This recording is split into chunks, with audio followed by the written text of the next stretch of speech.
Fox News contributor Hans von Spakovsky wrote an article enumerating the worst tenets of H.R. 1, an 800-page bill deceptively called For the People Act that arrived on the floor of the House of Representatives after a party-line vote. The bill seeks to reform election laws throughout the U.S., but this, in and of itself, goes against our Constitution since each state is responsible for its own elections. I'm Steve Shapiro, and this is your Constitutional Minute. Here are some of the problems which Mr. Spakovsky points out in his article. 1. States would be denied their power to enforce voter ID authentication, and the federal government would mandate same-day voter registration. Under this law, anyone could walk into a polling place, register on the spot under any name they wished, and sign a document claiming they are who they say they are without any proof of identification. There'd be no central tracking of the voter, so that person could go from polling place to polling place and repeat the process that same day as many times as he wished. 2. H.R. 1 restricts state governments from ensuring the accuracy of voter rolls. States would be blocked from comparing their voter rolls with those of other states, or with the U.S. Postal Service's National Change of Address system to clean up the rolls of individuals who have since died or moved away. 3. States would be required to register their citizens anytime they interact with state agencies, such as welfare offices, the Department of Motor Vehicles, or even federal agencies, which could lead to multiple registrations for a single individual as well as for non-citizens.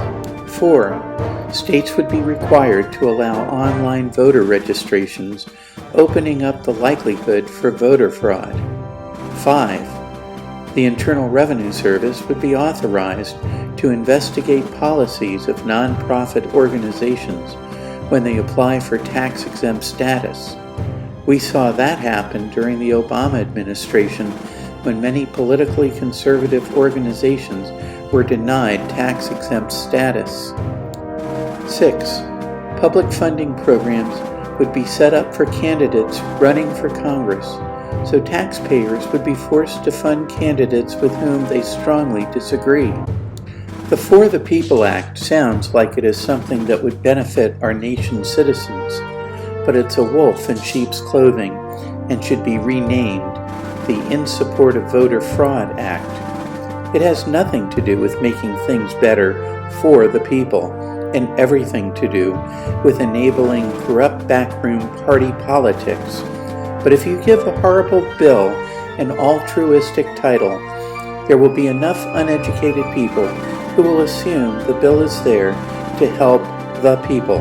After all, how could anyone be against something that is for the people?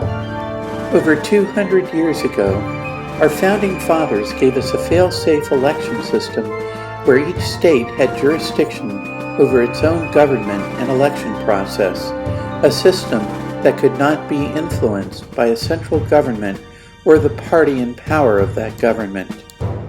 Our election process is at the very heart of our Constitution, government of the people, for the people, and by the people. When a central government sticks its nose where it doesn't belong, it's time to be watchful. It's also time to beware when election officials bar the doors to sanctioned observers, telling them to shut up and get out. There's nothing here to see. State governments play a unique role in our federal system of government. Our state legislatures are not only responsible for maintaining the integrity of our elections, they are duty-bound to call an Article 5 Convention of States when the federal government exceeds its mandate. We must all get involved, and the time is now. I'm Steve Shapiro with your Constitutional Minute.